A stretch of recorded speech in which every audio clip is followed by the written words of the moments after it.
Hello Wanderers! Welcome back to part 2 of ranking Harry Potter characters. If you haven't watched part 1, the link will be in the description below, so go check that out. But for part 2, we're starting off with Lavender Brown. Lavender Brown is most likely remembered as being Ron Weasley's girlfriend in their 6th year, so Half-Blood Prince. But she was also part of Dumbledore's army in Order of the Phoenix, and she did fight in the Battle of Hogwarts, where unfortunately she lost her life.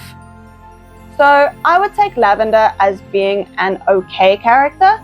She's known, especially through the books, as being kind of flighty and giggly. She loves divination, and overall she's just kind of a teenage girl, you know. She doesn't have great character development. We can see how brave she is in her actions of joining Dumbledore's army and fighting in the war. But other than that, we don't know much about her. We spend a bit of time, we know she shares a room with Hermione, and the two of them have a bit of a personality clash a lot. But other than that, you know, she's an okay character. She's pretty average. We don't see a huge amount of progress with her, shall we say. Next, we've got Lily Evans, otherwise known as Lily Potter. She is Harry Potter's mother, and she gives her life up protecting Harry from Voldemort in their house. So Lily has an interesting backstory in that she is Muggle-born, so both of her parents are Muggles, and she is a witch. And she actually met Severus Snape before coming to Hogwarts. So he was the one who kind of introduced her to magic, which was very, very cool. And during their school years, however, she found out that he was kind of becoming more intrigued with the dark arts and becoming a Death Eater. And she decided that that wasn't the kind of person she wanted to be friends with, and she ended their friendship while they were still studying at Hogwarts. In the end, she became very good friends with James and his friends. They ended up being in a relationship and marrying each other and having Harry as a result. So Lily, I would put in a really good character.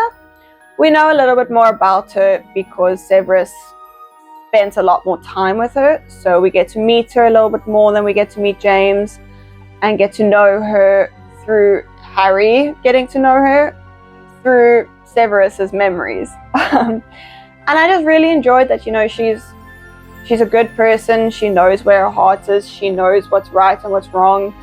She realizes that James tries to change who he is as a bully because she means that much to him, and she can appreciate that, and she has her boundaries.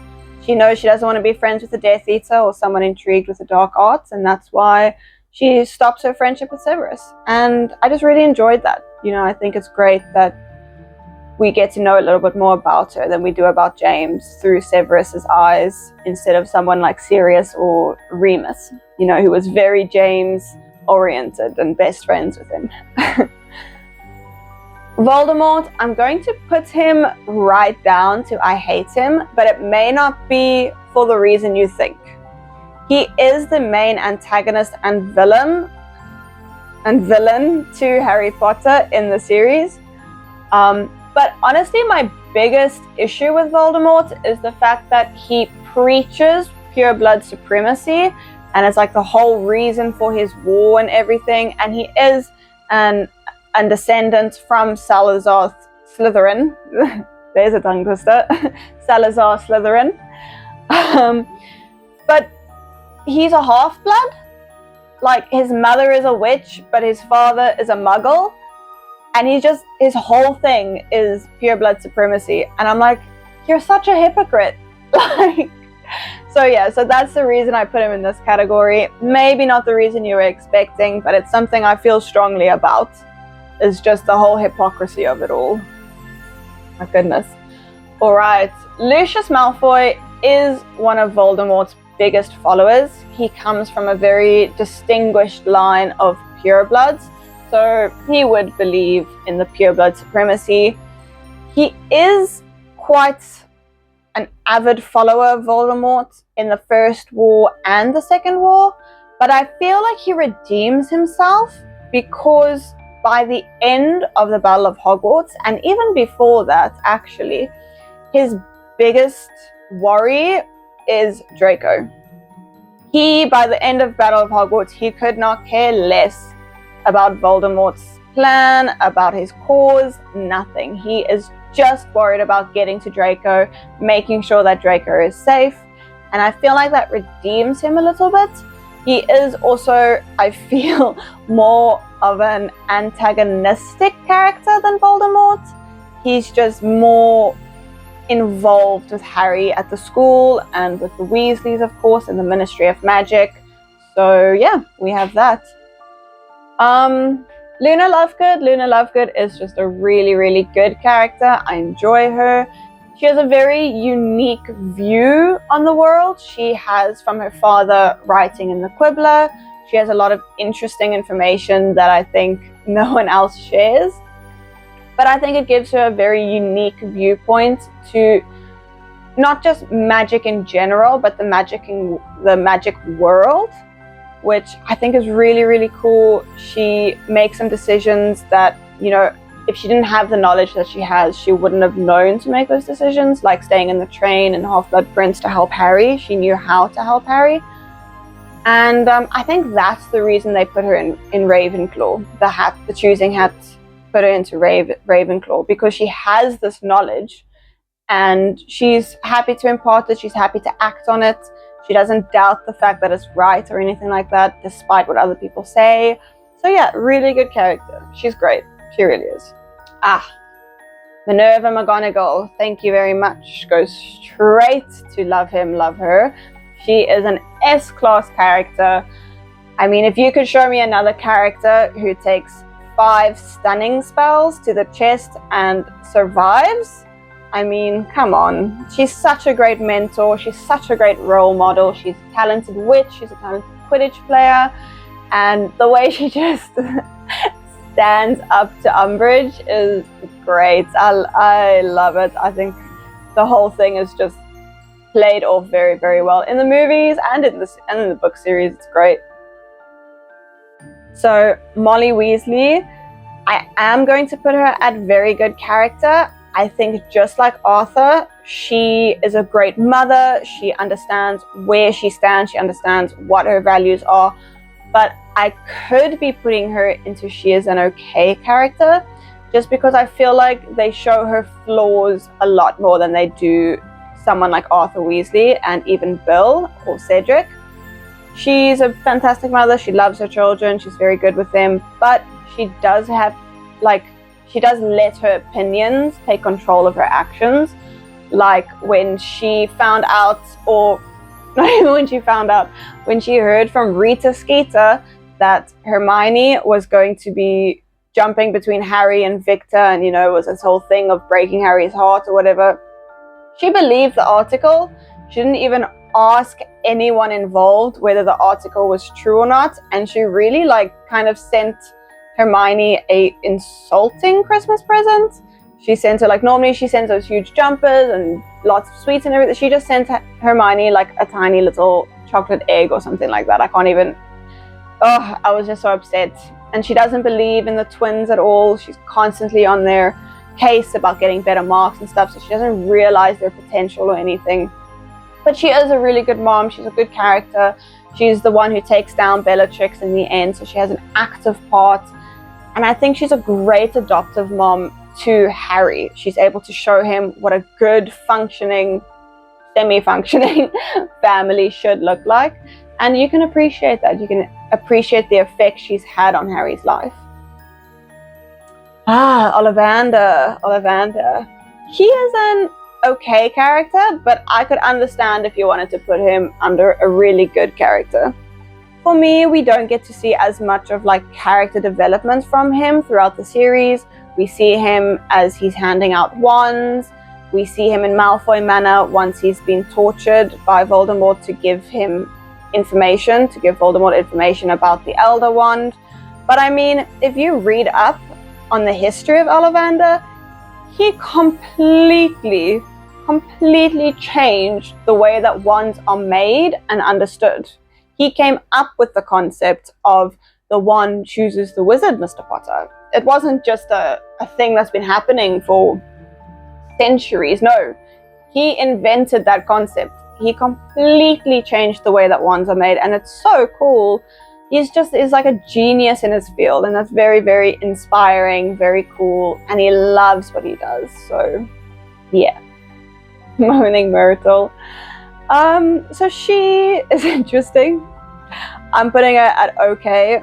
She's got a very tragic story. You know, she was the first, she's a muggle born, same as Lily and Hermione. But she was the very first victim of Tom Riddle when he opened the Chamber of Secrets. She looked the basilisk right in the eyes and died instantly.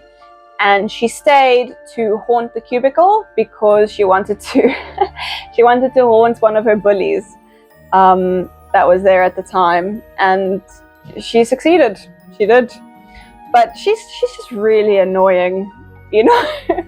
I think the books got that kind of vaguely through, but the movies did so well, and like just getting, she's really annoying. Tragic what happened to her, but my goodness. Nagini is interesting. She is. She's a maledictus, which means that as a witch, her family, ancestors, so generations ago, they got cursed. And it's shown up in her generation, in her. And we're introduced to her in her human form in Fantastic Beasts, the Fantastic Beasts movies. And we don't really know what happened between Fantastic Beasts and the Harry Potter series. All we know is that she joins Voldemort and joins his cause. And you can kind of get some sympathy points for her because of the whole curse and her blood thing. But she does willingly eat people. So we're going to put her into an I don't like him. Or I don't like her. Because she made choices. It wasn't a thing of like, you know, she was under the Imperious curse or she's just a snake.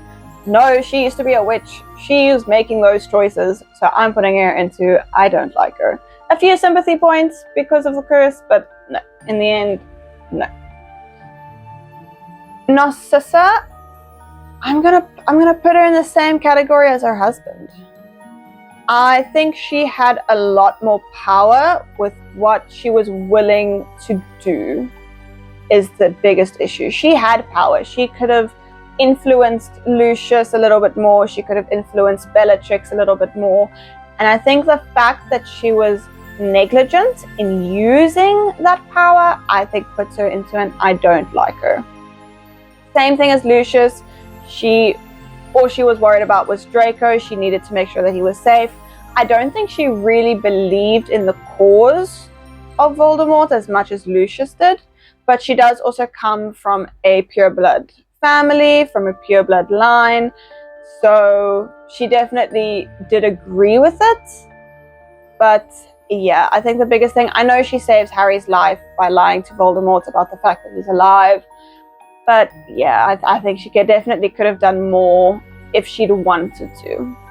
So, Neville Longbottom. I'm awesome! Yeah, you are.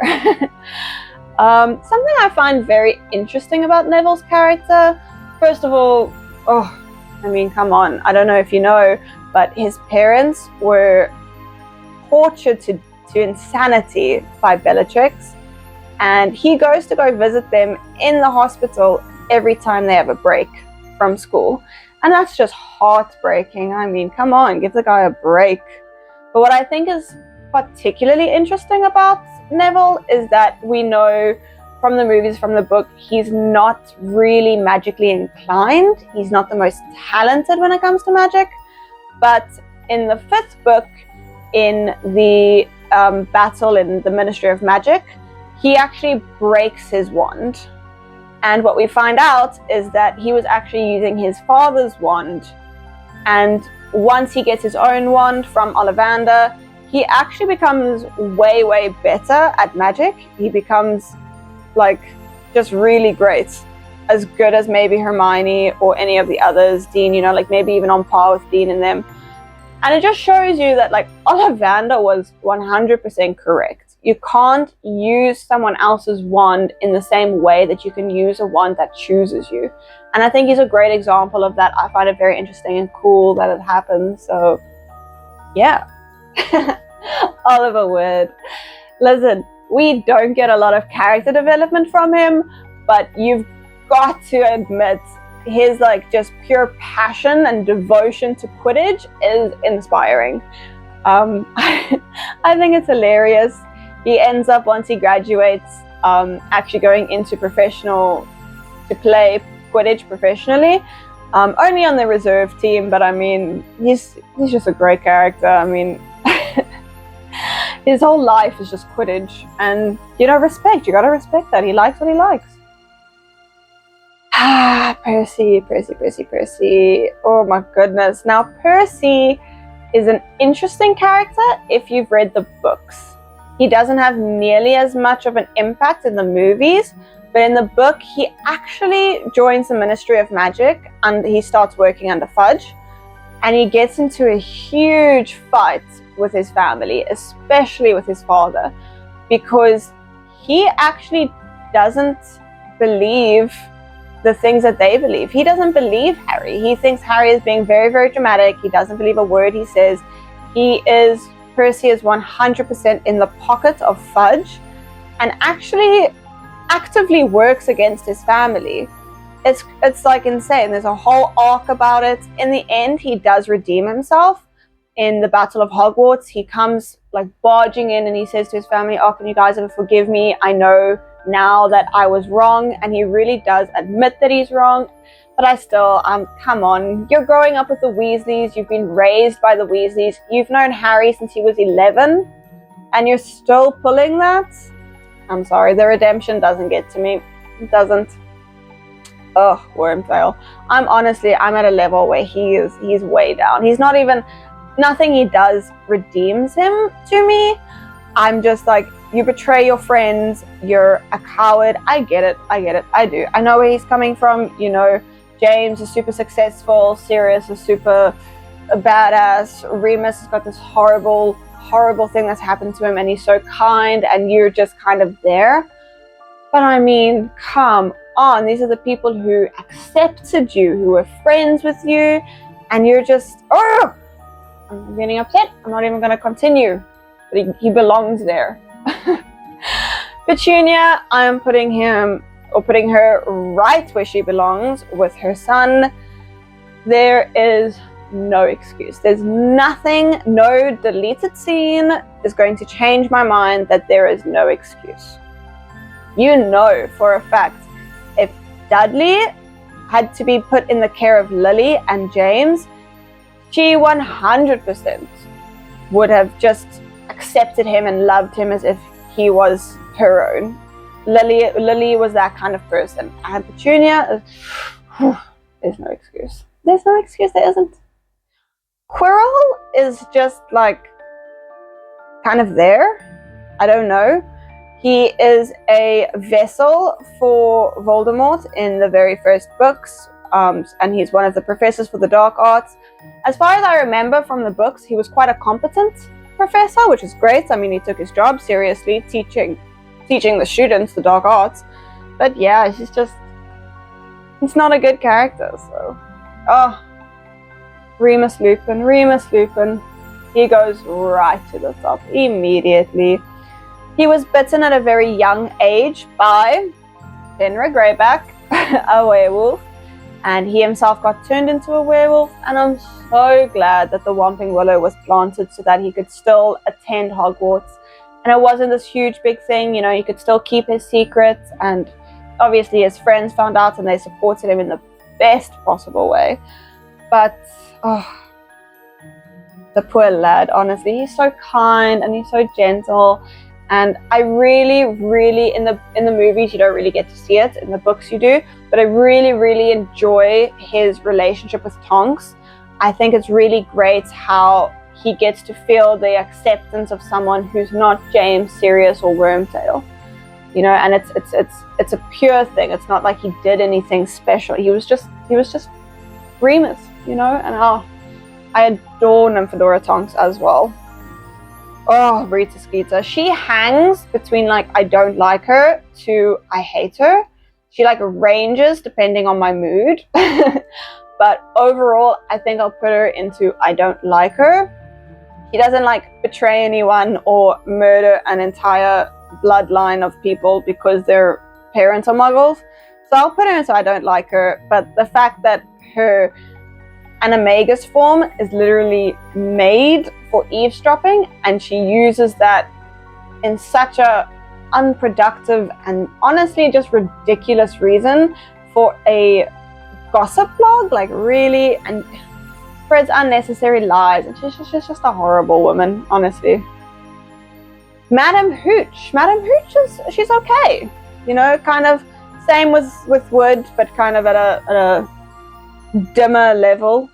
You know, she's the Quidditch professor. She teaches the first and second years how to ride a broom, and she is the ref in all of the Quidditch games that are played at Hogwarts. So yeah, she's really good. She taught herself how to fly, which I think is very, very cool. And yeah, she just kind of taught herself how to fly, went to Hogwarts, and then went back to Hogwarts to become the riding instructor, which is great. Really cool. But not a huge amount of character continuity or anything, so... Alright, Ron Weasley. Listen, book Ron Weasley 100% goes here. Movie Ron Weasley kind of hovers between the two, but I'm putting him here. I'm the biggest fan of the books. I really enjoyed the books compared to the movies, so I'll put him there. I'm going with book Ron Weasley. Yeah, he's great. You know, he really is selfless and kind of just gives Harry what he needs when he can. And he's just a really great person. He's defensive of his friends. He's not the best at magic or studying, but he does what he can, and he tries his best, and he brings his talents when he can. You know, he's fearless. He's a Gryffindor. He's fearless. He was raised by Arthur and Molly, so you know he knows right from wrong. And yeah, he's just great. Oh, Rubeus Hagrid. I would put him here. I would, but he just frustrates me in the way that he's just so naively innocent.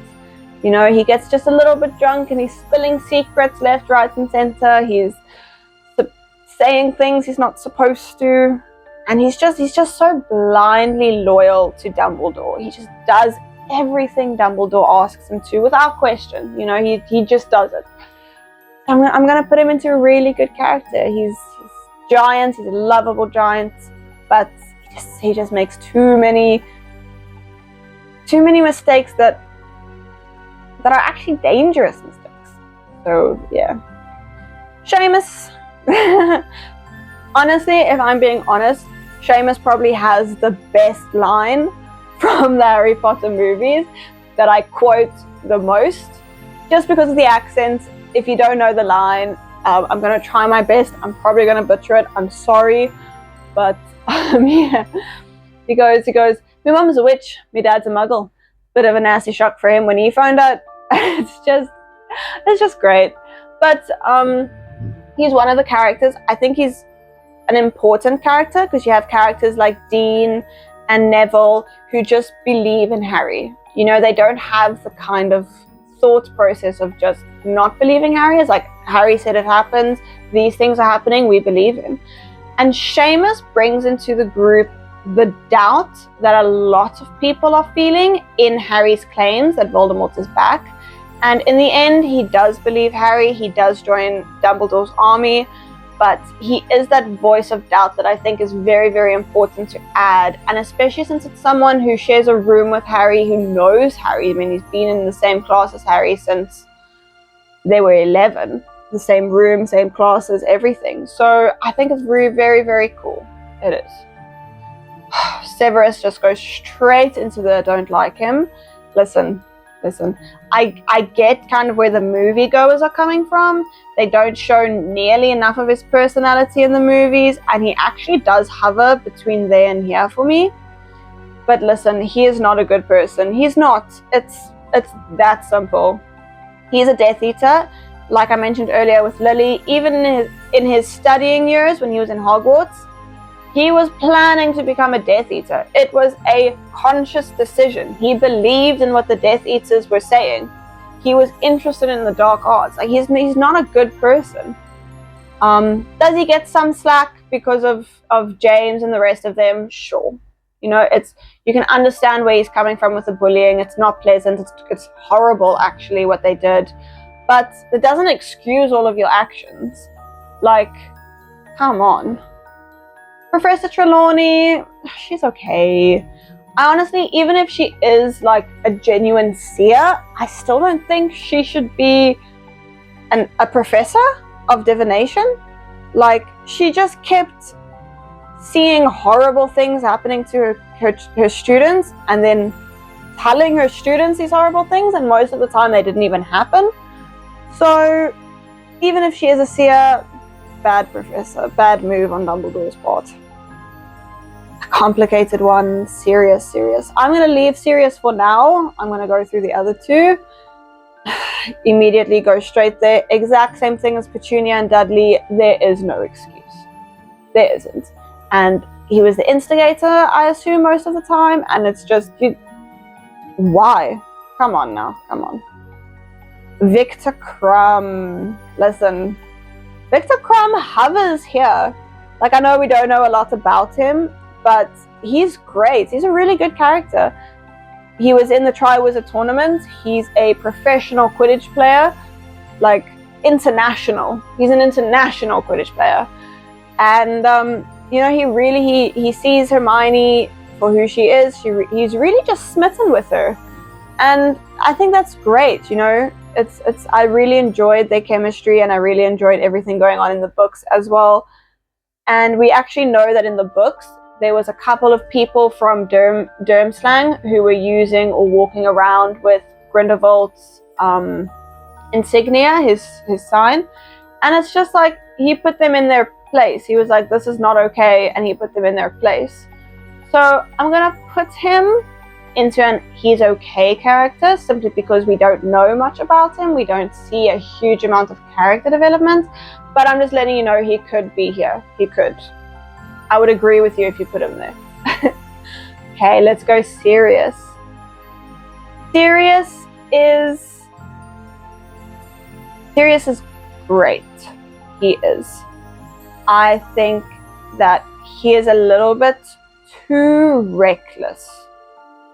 He's James's best friend, but we can see it especially in the 5th movie where they're fighting in the Ministry of Magic, and we can literally see him shout to Harry, "Good one, James." And that just shows me that he's still stuck in the past. And you can understand that he was stuck in Azkaban for 12 years, but it is tough, you know. He's amazing, he's great, his heart's in the right place. He 100% would have been a great godfather to Harry had he not been in Azkaban. But I think I put him here into he's okay. I do. So, that's my ranking for Harry Potter characters. Let me know what you think. Let me know if there's anything that I've missed or that you disagree with. And let's have a conversation in the comments. Let me know. Yeah, good luck. I hope you enjoyed it, and keep wondering.